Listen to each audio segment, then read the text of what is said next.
Hello नमस्ते। तो कैसे हैं आप सब लोग? बहुत आशा करते हैं आप सभी लोग अच्छे होंगे। और करंट अफेयर के इस एपिसोड में आज हम लोग चर्चा करने वाले हैं टॉप 5 मोस्ट इंपॉर्टेंट एनालिसिस, जैसा कि हम लोग बात कर रहे हैं। और उसी प्रकार हम लोग टॉप 5 आपके मोस्ट इंपॉर्टेंट क्वेश्चन आज के दिन के देखेंगे। देखिए, करंट अफेयर में एक तरीका होता है एमसीक्यू के माध्यम से आप पढ़ लीजिए, बहुत अच्छा तरीका है। लेकिन मेरा मानना है कि कुछ आपको एनालिसिस करके भी समझना चाहिए, चीज़ों को समझना चाहिए कि कैसे हो रही हैं। और एक डिस्क्रिप्टिव टाइप में जब हम 5 यहाँ पर पॉइंट डिस्कस करते हैं तो उन 5 पॉइंट में सिर्फ 5 पॉइंट ही नहीं करते हैं साहब, आपका कम से कम 25 से 30 पॉइंट डिस्कस हो चुके होते हैं। तो हमारे पास एक बंडल ऑफ नॉलेज हो चुका होता है। ठीक है, तो बहुत मजा आने वाला है। शुरू करते हैं इस पॉइंट को। ठीक है, तो ये हमारा आज का एपिसोड होगा। और सबसे पहला हमारे पास जो एनालिसिस का पॉइंट है, हम लोग 5 पॉइंट एनालिसिस के डिस्कस करने वाले हैं, जिनमें से आपको दिखा देते हैं। पहला पॉइंट हमारा आज हिंद महासागर नौसेना संगोष्ठी से रिलेटेड होने वाला है। दूसरा जो पॉइंट हमारा होने वाला है यहाँ पर वो आपका भारत परियोजना, यानी कि भारत नेट जो परियोजना है उससे रिलेटेड क्वेश्चन क्या बन सकते हैं, उस पर हम डिस्कस करेंगे। तीसरा जो हमारा पॉइंट है आपका यहाँ पर हीट डोम, बहुत ज्यादा चर्चा में कर्नाटक, आपने देखा होगा कनाडा जो शहर है आपका, जो वहां पर ठंड रहती है लेकिन इसके बावजूद भी वहां पर बहुत तेजी से गर्मी पड़ रही है। क्या रीजन है, इसके बारे में भी हम लोग यहाँ पर देखेंगे। ठीक है, ये हमारा पॉइंट है। नेक्स्ट हमारा अगर हम देखें यहाँ पर तो इसके बाद हमारा राष्ट्रीय चिकित्सक दिवस अभी हाल ही में हमने बनाया हुआ है, तो राष्ट्रीय चिकित्सक दिवस से रिलेटेड जो भी फैक्ट्स बनने वाले हैं उनको भी हम यहाँ पर देखेंगे। इसके बाद अगर हम देखें यहाँ पर तो एक गंगा नदी घाटी के हिम्मत झील एटलस, इसके बारे में भी काफी महत्वपूर्ण चीजें आपकी बन सकती हैं, एग्जाम में क्वेश्चन आ सकता है, तो ये भी हम देखने वाले हैं। फिर आपका ये हमारे 5 पॉइंट हुए, फिर हमारा एमसीक्यू सीरीज शुरू हो जाएगी और हम यहाँ पर डिस्कस करेंगे टॉप 5 आपके मोस्ट इंपॉर्टेंट एमसीक्यू। तो कहीं ना कहीं आपको बिंदास तरीके से मजा आने वाला है। तो बस शुरू करते हैं और टाइमर भी सेट कर लेते हैं अपना हम लोग कि भैया अपना हम लोग को कितने समय तक पढ़ना है। ठीक है, तो हमारा टाइमर स्टार्ट हो चुका है और चलते हैं, शुरू करते हैं बिल्कुल टाइम लिमिट के समय साथ में, हमें ज्यादा टाइम वेस्ट करना नहीं है। चलिए, पहला अगर हम देखें यहाँ पर तो आपका जो क्वेश्चन आपका पहला हमारा है क्वेश्चन, वो कौन सा है साहब? आपका स्टार्टिंग अगर हम कर रहे थे, आपको ध्यान होगा हमारा पहला आज का पॉइंट है हिंद महासागर नौसेना संगोष्ठी से रिलेटेड।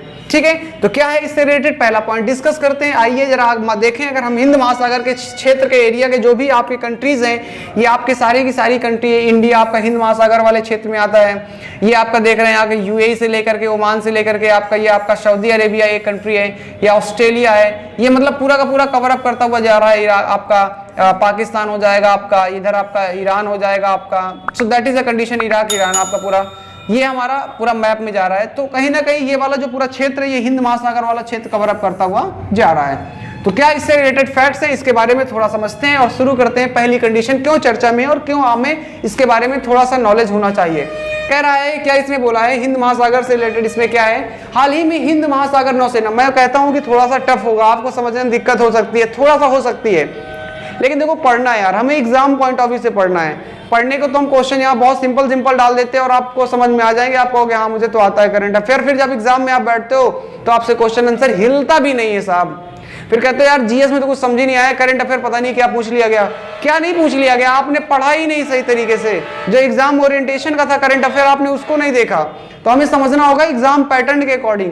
चलिए देखते हैं, बात करते हैं। हिंद महासागर नौसेना संगोष्ठी, इंडियन ओशियन नेवल सिम्पोसियम IONS इसको बोलते हैं, जो एक द्विवार्षिक कार्यक्रम है, हर 2 वर्ष में मनाया जाता है। 2 वार्षिक कार्यक्रम का मतलब ये होता है कि 7वें संस्करण को फ्रांसीसी नौसेना द्वारा आयोजित किया गया है। मोस्ट इंपॉर्टेंट किसके द्वारा किया गया है? फ्रांसीसी सेना के द्वारा। फ्रांस कंट्री ने इसको ऑपरेट किया है, याद रखिएगा। 2 वर्षीय कार्यक्रम है। फरवरी 2008 में इसे शुरू किया गया था। ये एक महत्वपूर्ण अंतरराष्ट्रीय समुद्री सुरक्षा से संबंधित है कि हिंद महासागर से जुड़े हुए जितने भी देश हैं उनके लिए एक बहुत महत्वपूर्ण आपका रोल प्ले करता है। आयोनिस का उद्देश्य क्षेत्रीय प्रासंगिक समुद्री मुद्दों की चर्चा पर अपना महत्वपूर्ण रोल रखना। उन देशों को जो भी समस्याएं आ रही हैं, जो भी विवाद हैं आपको लेकर के, समुद्री सीमा को लेकर, जैसे बहुत सारे देश बांग्लादेश और पाकिस्तान के बीच, भारत के बीच में भी विवाद रहता है। चीन का प्रशांत महासागर में देखा होगा समुद्री विवाद काफी रहता है। तो इस प्रकार आपके जो भी हिंद महासागर के विवाद होंगे वो इस संस्था के द्वारा सॉर्ट आउट किए जाएंगे और हम सब उसके लिए बाध्य होंगे। यानी बाध्य इन द सेंस मतलब हम लोग उनके ऑर्डर को एक्सेप्ट करते हैं। बहुत अच्छी बात है। चलिए, तो आपको थोड़ा सा आइडिया हुआ होगा कि क्या मतलब है। वर्तमान में IONS में स्थायी रूप से हिंद महासागर के भीतर स्थित 24 राष्ट्र शामिल है। इंपॉर्टेंट है, आपको याद रखना कितनी कंट्री है आपकी, 24 आपकी कंट्रीज हैं, ये आपको याद रखना है। आपका 2008 में इस प्रक्रिया को शुरुआत की गई थी, 2008 में किया गया था। ठीक है, इसको थोड़ा सा ध्यान में रखने वाला इंटरनेशनल आपका एक मुद्दा है। ठीक, बहुत सिंपल है। देखो ऐसा नहीं कि समझ में नहीं आता, समझ में आ गई होंगी चीजें। अगर हम थोड़ा सा देखें, आईओएनएस क्या है साहब, ये एक समुद्री सीमा या समुद्री जो भी मुद्दे हैं उनसे जो भी मुद्दे उनको सॉर्ट आउट करने की एक अंतर्राष्ट्रीय संस्था है। 2008 में हमने स्टार्टेड किया, किसके मामले सुनता है, हिंद महासागर के मामले सुनता है। कितनी कंट्री है साहब इसके सदस्य के रूप में, या इसके अंतर्गत 24 कंट्रियां हैं। बहुत अच्छी बात है, आगे देख लेते हैं थोड़ा सा। आप आगे अगर हम देखें यहाँ पर, तो हमारा अगला जो है भारत नेट परियोजना। आपको पता है अब आज दुनिया कहाँ पे चल रही है साहब, दुनिया का जो दौर है वो आपका है, किसका दौर है, इंटरनेट का जमाना है साहब। इंटरनेट के जमाने में अगर हम देखें साहब, तो इंटरनेट का जो जमाना है साहब, उसमें आप बिना इंटरनेट के सर्वाइव नहीं कर सकते। अगर आपका वाईफाई कनेक्शन या आपका इंटरनेट कनेक्शन केवल आधे घंटे के लिए रोक दिया जाता है, तो ऐसा कई बार लगता है कि आपका जीवन रुक सा गया है, ऐसा लगने लगता है साहब। क्योंकि फेसबुक हो, इंस्टाग्राम हो, हम बिना इनके रह ही नहीं पाते साहब। मतलब अंदर से, मतलब ये यूथ जो जनरेशन के लोग कनेक्ट रहे हैं, आप 24 आवर हमेशा सोशल मीडिया से कनेक्ट रहते हैं साहब। आपकी कनेक्टिविटी टूट जाएगी तो समस्या हो जाती है। इसीलिए आपको ये समझना होगा भारत नेट परियोजना क्या है। चलिए इसके बारे में थोड़ा सा देखते हैं, भारत नेट परियोजना के बारे में और क्या कहता है। हाल ही में केंद्रीय मंत्रिमंडल द्वारा, किसके द्वारा भैया, केंद्रीय मंत्रिमंडल द्वारा, सेंट्रल जो आपकी मिनिस्ट्री है, कि 16 राज्यों में, कितने, 16 इंपॉर्टेंट है, याद रखिएगा, 16 आपके स्टेट्स हैं, 16 राज्यों में सार्वजनिक निजी भागीदारी public private partnership PPP model को फॉलो कर रहे हैं। किस मॉडल को, ये पीपीपी मॉडल है, यानी कि पब्लिक भी होंगे और प्राइवेट दोनों मिलकर के प्रोग्रेस करेंगे, के माध्यम से भारत नेट की संशोधित कार्यान्वयन की रणनीति मंजूरी प्रदान की है।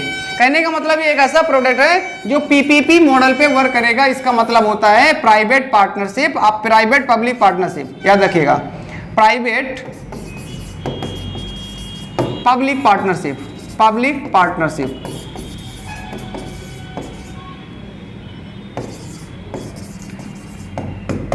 ठीक है, प्राइवेट पब्लिक पार्टनरशिप, ये हमारा एक मुद्दा है। ठीक है, ये हमारा क्या है, इस पीपी मॉडल के तहत क्या है, अगला जरा समझते हैं इसका उद्देश्य क्या क्या प्रमुख बिंदु है, इससे रिलेटेड जो भी फैक्ट हैं उनको भी थोड़ा समझते हैं। क्या है फैक्ट, जरा समझते हैं। पहली कंडीशन क्या कह रहा है साहब, ये कह रहा है कि आपकी भारत नेट का अब चयनित 16 राज्यों में, कितने, 16, जो 16 राज्य, 16 आपके में ग्राम पंचायतों, 16 राज्यों में ग्राम पंचायतों में से अलग सभी बसे हुए गांवों को विस्तारित किया जाएगा। यानी कि बहुत सारे ऐसे गांव हैं जो ग्राम पंचायतों के अंतर्गत नहीं आते, उनके यहाँ कोई ग्राम पंचायत नहीं है। तो मुद्दे की बात करें, भारत नेट अब चयनित 16 राज्यों में ग्राम पंचायतों से अलग सभी बसे हुए गांवों को विस्तार किया जाएगा। संशोधित रणनीति में रियायत के साथ भारत नेट का निर्माण, उन्नयन, संचालन, रख रखाव और उपायों भी शामिल है। कहीं ना कहीं आपका इंपॉर्टेंट चीज है एक्सपेंशन, नेट का एक्सपेंशन करने की बात की जा रही है। ठीक है, भारत नेट। चलिए थोड़ा सा आगे बढ़ते हैं। हीट डोम मोस्ट इंपॉर्टेंट है, इसको हमें समझना है। और जो लोग यार चैनल में नए हो प्लीज सब्सक्राइब जरूर करें, बस इतनी सी रिक्वेस्ट है, सब्सक्राइब कर लें। और साथ ही साथ आपका रिक्वेस्ट एक और ये भी कह सकते हैं कि आप अपने दोस्तों में भी शेयर कर सकते हैं अगर आपको पसंद आता है। हीट डोम देखिए एक ऐसा सिस्टम है, लगभग 1 हफ्ते तक ये आपकी समस्या पैदा करता है, 1 हफ्ते तक। क्या है इसके बारे में समझते हैं। कनाडा इससे वर्तमान में संघर्ष कर रहा है, कनाडा। और आपको पता है कनाडा में लगभग 200 के आसपास लोग केवल गर्मी की वजह से डेथ हुई है, यानी कि हॉटनेस की वजह से आपकी डेथ हुई है, हीट स्ट्रोक हो गया है, 200 लोगों की डेथ हो गई है साहब, डेथ हो गई है साहब। तो कहीं ना कहीं खतरनाक सिचुएशन पर पहुंच चुका है। इसके बारे में थोड़ा समझते हैं। कनाडा भीषण गर्मी की चपेट में इस समय वर्तमान में चल रहा है। मौसम विशेषज्ञों ने तापमान में अचानक हुई बढ़ोतरी के लिए हीट डोम इफेक्ट को जिम्मेदार ठहराया है। उन्होंने कहा जो ये आपकी चल रही है साहब, ये समस्या आ रही है कनाडा में, ये हीट डोम इफेक्ट है। क्या है हीट डोम इफेक्ट, जरा इसके बारे में देख लेते हैं साहब। इसके बारे में थोड़ा सा समझते हैं क्या है हीट डोम इफेक्ट। गर्मी का गुंबद कहा जाता है इसको। क्या है साहब, गर्मी का गुंबद। जब वायुमंडल में गर्म समुद्री हवा को ढक्कन या टोपी की तरह फंसा लेता है, ये क्या करता है साहब, समुद्री वायुमंडल में क्या करता है साहब, गर्म जो समुद्री हवा है ना उसको क्या कर लेता है सर, ट्रैप कर लेता है, जिसकी वजह से उस क्षेत्र में क्या होता है, टेम्परेचर हाई होता चला जाता है। घटना तब शुरू होती है जब समुद्र के तापमान में एक मजबूत परिवर्तन यानी कि ग्रेडियंट कहलाता है। संवहन के रूप में जानी जाने वाली आपकी प्रक्रिया में ANO के अनुसार ग्रेडियंट के कारण समुद्र की सतह से गर्म होकर अधिक ऊपर उठती है, यानी कि हवाएं ऊपर उठती हैं। जो समुद्र की सतह से ऊपर उठती हैं तो वो टेम्परेचर हाई के साथ चल रही है, और वही जो आपकी एयर है समुद्र से ऊपर उठने वाली, वो क्या कर लेती है साहब, एक ट्रैप बना लेती है किसी स्थान। जैसे प्रचलित हवाएं गर्म हवा को पूर्व की ओर ले जाती हैं, गर्म हवा को पूर्व की ओर, ईस्ट आपका पूर्व की ओर मतलब वेस्ट से ईस्ट। जेट स्ट्रीम आपको पता है, जेट स्ट्रीम आपको कहां से, भूमध्य सागर से होती है, जैसे इंडिया में आपका हिमालय की ओर आती है। पूर्व की ओर चल रही है आपकी जेट स्ट्रीम, अगर आप देखेंगे तो ऐसे आपका इंडिया मान लेते हैं आपका, तो जेट स्ट्रीम ऐसे तो आती है, फिर हिमालय से 2 भागों में डिवाइड हो जाती है। आपने पढ़ा होगा जेट स्ट्रीम के बारे में भी पढ़ा होगा, आपने नहीं पढ़ा है तो ज्योग्राफी में बहुत जरूर इंपॉर्टेंट टॉपिक है, आपको आइडिया होना चाहिए। गर्म हवाएं आपका पूर्व से ओर चलती हैं, जेट स्ट्रीम उत्तर शिफ्ट हवा को फंसा लेता है। मतलब मुद्दे की बात आपको समझिएगा, 1 सप्ताह तक इसका इफेक्ट रहता है। गर्मी का गुम्बद कहा जाता है इसे, ठीक है। गुम्बद सबसे ज्यादा संघर्ष कौन कर रहा है? कनाडा कर रहा है वर्तमान में, इसलिए आपको थोड़ा सा याद रखना है क्या है, हीट डोम। क्लियर, बहुत सिंपल टॉपिक था। चलिए आगे थोड़ा सा देखते हैं, राष्ट्रीय चिकित्सक दिवस के बारे में समझते हैं। राष्ट्रीय चिकित्सक दिवस के बारे में जरा समझते हैं, क्या है राष्ट्रीय चिकित्सक दिवस। चलो राष्ट्रीय चिकित्सक दिवस के बारे में जरा समझते हैं क्या है। चलिए 1 जुलाई को हम लोगों ने मनाया राष्ट्रीय चिकित्सक दिवस, तो जरा इसके बारे में कुछ फैक्ट समझते हैं। राष्ट्रीय चिकित्सक दिवस से रिलेटेड क्या फैक्ट्स हो सकते हैं आपको? भारत में महान चिकित्सक और पश्चिम बंगाल के दूसरे मुख्यमंत्री डॉक्टर विधान चंद्र राय, बहुत इंपॉर्टेंट है, किसके उपलक्ष्य में बनाया जाता है? विधान चंद्र राय, विधान चंद्र राय, इनके उपलक्ष्य में मनाया जाता है चिकित्सक डे। ये आपके पश्चिम बंगाल के दूसरे मुख्यमंत्री भी रहे हैं। 1 जुलाई को यानी कि 1 जुलाई को हम लोग क्या करते हैं? राष्ट्रीय चिकित्सक दिवस मनाते हैं, यानी कि 1 जुलाई को डॉक्टर्स डे मनाया जाता है। क्लियर, डॉक्टर डे मनाया जाता है 1 जुलाई को। चलिए आशा करते हैं यह भी आपको पॉइंट क्लियर हुआ होगा। आगे कहते हैं जरा इनके बारे में भी थोड़ा सा समझ लेते हैं। इनसे रिलेटेड एक पुरस्कार भी है, तो और ये जो आपके विधान चंद्र जी थे, राय थे, इनको भारत रत्न से भी सम्मानित किया गया है। इन सभी के बारे में थोड़ा देखते हैं। विधान चंद्र राय पुरस्कार भी आपका पाया जाता है 1962 में भारतीय चिकित्सा परिषद द्वारा डॉक्टर BC राय की स्मृति में दिया जाता है। यह भारत के राष्ट्रपति द्वारा हर साल 1 जुलाई राष्ट्रीय चिकित्सा दिवस पर नई दिल्ली में प्रस्तुत किया जाता है। क्लियर, यानी कि 1 जुलाई को दिया जाता है। यह सर्वोच्च आपका कह सकते हो सम्मान भी है जो भारत में एक डॉक्टर द्वारा प्राप्त किया जाता है। अगर भारत में कोई डॉक्टर या डॉक्टर का जो सबसे बड़ा पुरस्कार है वो आपका डॉक्टर BC राय पुरस्कार माना जाता है। ठीक है, आपका उच्च जो भी आपका उत्कृष्ट काम करने वाले डॉक्टर्स को प्रदान किया जाता है, जो भी हाई लेवल का यानी कि वर्क करते या कुछ बहुत ही अद्भुत काम किया उन्होंने किसी डॉक्टर मेडिकल के लाइन पे, उनको दिया जाएगा। पुरस्कार निम्नलिखित प्रत्येक श्रेणियों में दिया जाता है, प्रतिवर्ष दिया जाता है। भारत में सर्वोच्च ऑर्डर की स्टेटमैनशिप, मेडिकल मैन कम स्टेटमैनशिप, प्रख्यात चिकित्सा व्यक्ति के क्षेत्र में, दर्शन शास्त्र के क्षेत्र में, प्रख्यात विज्ञान के प्रफुल्ल व्यक्ति या कला के क्षेत्र में। ऐसा नहीं कि सिर्फ ऐसे लाइन में, बट उन्होंने अद्भुत काम किया हो। इस तरीके से आपका डॉक्टर BC राय के पुरस्कार के बारे में देखें, और इन्हें भारत रत्न भी सम्मानित किया जा चुका था, यानी कि भारत रत्न भी इनको प्रदान किया गया है। ठीक है, ओके। हमने ये देखा कि जो आपका डॉक्टर डे है कब मनाया जाता है। डॉक्टर डे आपका 1 जुलाई को मनाया जाता है। किसके उपलक्ष्य में मनाया जाता है? डॉक्टर BC राय के उपलक्ष्य में मनाया जाता है। कहीं ना कहीं हमने ये देख लिया साहब। अगले थोड़ा सा देखते हैं स्टेप पे हमारा अगला पॉइंट क्या है डिस्कशन का। चलिए अगला पॉइंट हमारा डिस्कशन का है गंगा नदी घाटी के हिमनद पे जो एटलस, उसके बारे में आपका हमारा क्या क्वेश्चन बन सकता है, जरा उसको भी देखते हैं। जल संसाधन, क्या है साहब? जल संसाधन, नदी विकास एवं गंगा संरक्षण, दो इंपॉर्टेंट, नदी विकास एवं गंगा संरक्षण हमारा एक प्रोजेक्ट है। विभाग के सचिव ने गंगा नदी घाटी के हिमनद झील एटलस, जिसे ग्लेशियल लेक एटलस भी कहा जाता है, का विमोचन किया, यानी कि उसको फिर से क्या किया? एग्जामिन किया है उन्होंने, फिर से एनालिसिस किया है। तो याद रखिए ग्लेशियल लेक एटलस भी कहा जाता है इसको। चलिए क्या है जरा इसके बारे में थोड़ा सा और समझते हैं। इसके बारे में थोड़ा सा समझते हैं क्या है जरा समझिएगा। हिमनद झील एटलस गंगा नदी घाटी से पैदा होने वाले हिमनद झीलों पर आधारित है, यानी कि गंगा नदी घाटी से जो भी झील बन रही है, आज जब गंगा नदी बहती है तो कई ऐसे क्षेत्र होंगे जहां पर उसका झीलों का निर्माण करती है, आसपास अपने क्षेत्रों से निकलेगी, उसी की एक एटलस है। क्लियर, जो इसके उद्गम स्थल से लेकर के हिमालय की तलहटी तक 247109 वर्ग किलोमीटर के जल ग्रहण क्षेत्र को कवर करती है। गंगा नदी बेसिन के अध्ययन के में भारत का हिस्सा और सीमा पार क्षेत्र भी शामिल किया गया है। ठीक है, अच्छा।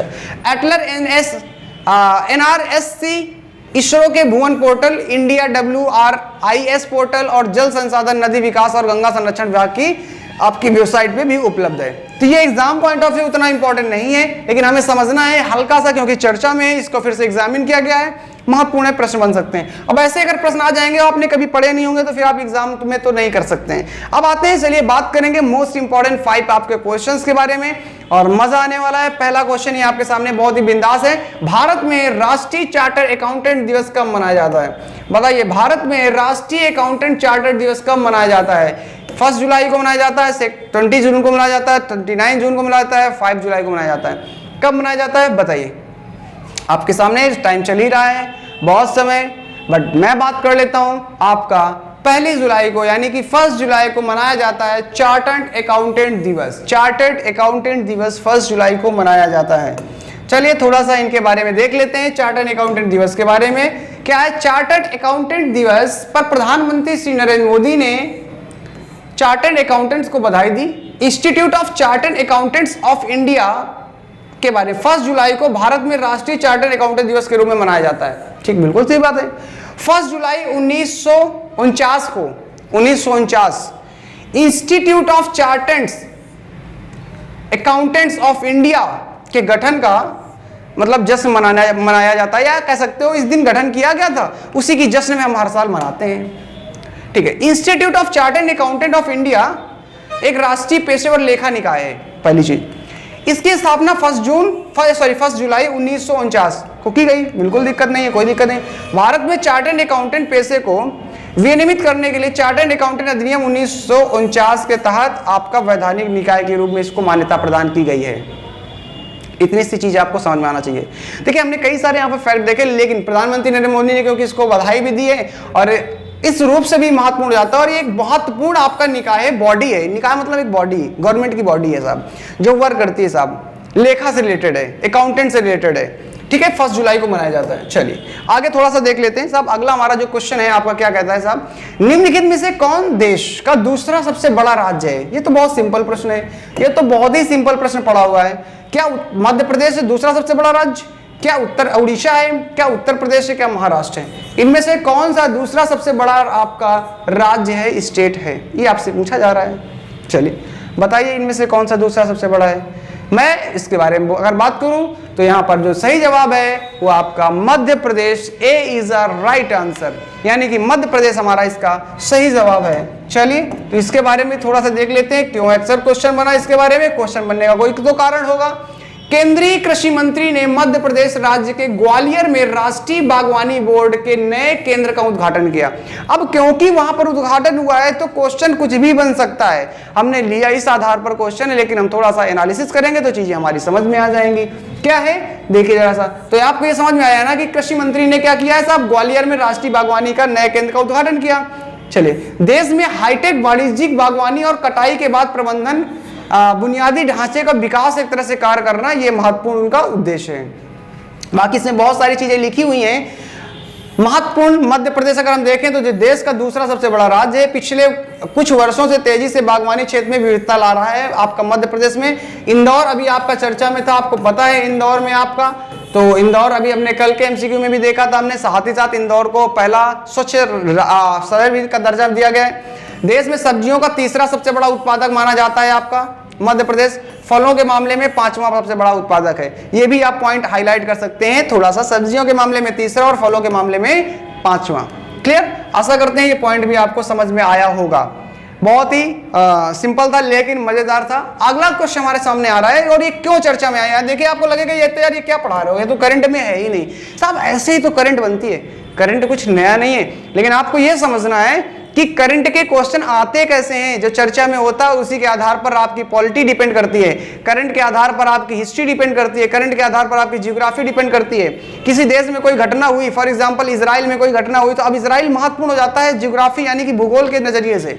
ऐसे हमको पढ़ना है। अभी बात करेंगे क्यों इस चर्चा में, भारत के संविधान के निम्नलिखित में से कौन सा अनुच्छेद इंडिया जो कि भारत है राज्यों का एक संघ है ऐसी बात करता है। इंडिया जो कि भारत है राज्यों का एक संघ है, क्या अनुच्छेद 1 बात करता है, अनुच्छेद 10 बात करता है, अनुच्छेद 8 बात करता है, अनुच्छेद 11 बात करता है। अब आपको यह तो पता होगा अनुच्छेद 5 से लेकर के अनुच्छेद 11 तक तो संविधान में नागरिकता के बारे में बात करता है। किसके बारे में बात करता है? नागरिकता के बारे में बात करता है, सिटीजनशिप के बारे में बात करता है। तो भैया अनुच्छेद 1 अपने आप सही जवाब हो जाएगा। Right answer is article 1।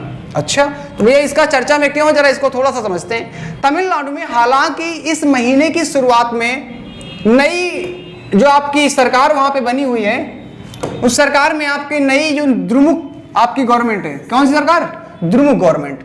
द्रुमुक जो गवर्नमेंट है आपकी नई, आपकी प्रधानमंत्री नरेंद्र मोदी की सरकार को केंद्र सरकार, क्या साहब, केंद्र सरकार मध्य अरशु तमिल लैंग्वेज में बोला जाता है। केंद्र सरकार को तमिल लैंग्वेज में क्या बोला जाता है आप सीख सकते हैं। अगर आपसे पूछे तमिल में आप बताइए केंद्र की सरकार को क्या कहा जाएगा, तो मध्य अरशु कहा जाता है, के बजाय संघ सरकार ओड्रिया अरशु के रूप में संदर्भित करने पर विवाद छिड़ गया।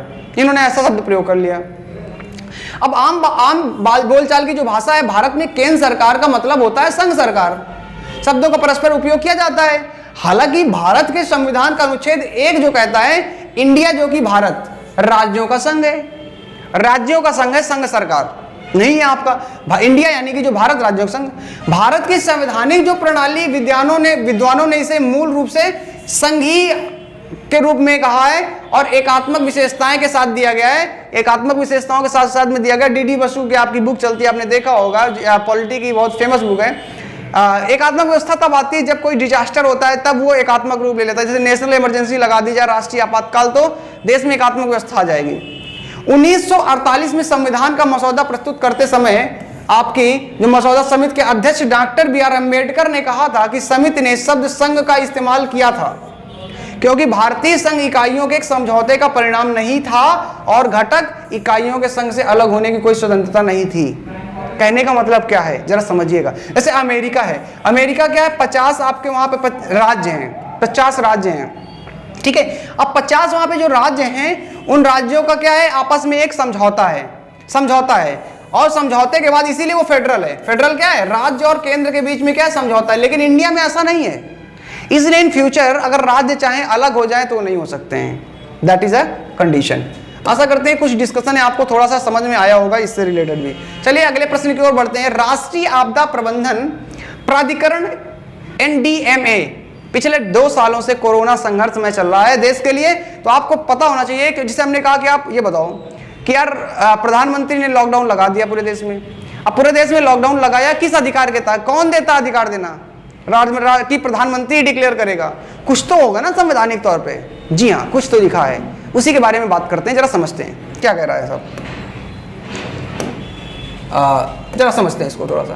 कह रहा है राष्ट्रीय आपदा प्रबंधन प्राधिकरण के संदर्भ में निम्नलिखित कथनों पर विचार करो। यह केंद्रीय पर्यावरण वन जलवायु परिवर्तन मंत्रालय क्या बात कर रहा है, देखते हो सकता है कुछ भी हो सकता है। प्रधानमंत्री इसके अध्यक्ष होते हैं, पदेन अध्यक्ष होते हैं और इसके 9 सदस्यीय बोर्ड की अध्यक्षता करते हैं। हो सकता है, ये भी हो सकता है। आपको बताना इनमें से कौन सही है, क्या पहला सही है, क्या दूसरा सही है, क्या पहला दूसरा दोनों सही है, ना तो पहला और ना तो दूसरा। और इसका जो सही जवाब है वो है आपका केवल और केवल दूसरा, यानी कि इसके अध्यक्ष होते हैं आपका राष्ट्रीय आपदा प्रबंधन जो प्राधिकरण है, उसका अथॉरिटी जो भी आपके राष्ट्रीय नेशनल डिजास्टर मैनेजमेंट अथॉरिटी जो आपकी आती है, इसके जो हेड है वो आपके प्रधानमंत्री होते हैं और 9 सदस्यीय बैठक का लीड करते हैं। लेकिन ये पर्यावरण से रिलेटेड थोड़ा ना है साहब, ये डिजास्टर से रिलेटेड है, आपदा से रिलेटेड है। Clear, so only the B is the right answer. चलिए इसका थोड़ा सा डिस्क्रिप्शन देखते हैं और क्या मुद्दे की बात है जरा देख लेते हैं। सुप्रीम कोर्ट ने राष्ट्रीय आपदा प्रबंधन प्राधिकरण को दिशा निर्देश कि वह उन लोगों के परिवार के सदस्यों का अनुग्रह राशि के भुगतान के लिए दिशा निर्देश तैयार करे जिनकी मौत कोविड-19 के दौरान हुई है।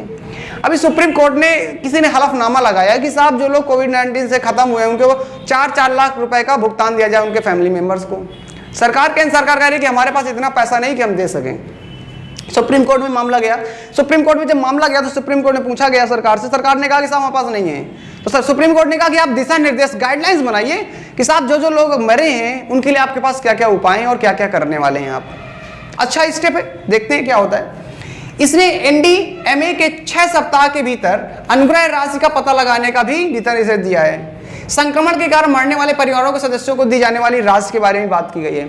अदालत का आदेश वायरस से मरने वाले सभी लोगों के परिवारों को 4-4 लाख रुपए के अनुग्रह राशि की मांग करने वाली याचिका के जवाब में दिया गया है। मैंने क्या बोला अभी, गृह मंत्रालय से मांग गई थी कि 4-4 लाख रुपए दी जाए। इस पर सरकार ने इस टिप्पणी को कहा कि साहब हमारे पास नहीं है। फिर सुप्रीम कोर्ट मामला पहुंचा, that was a thing happened.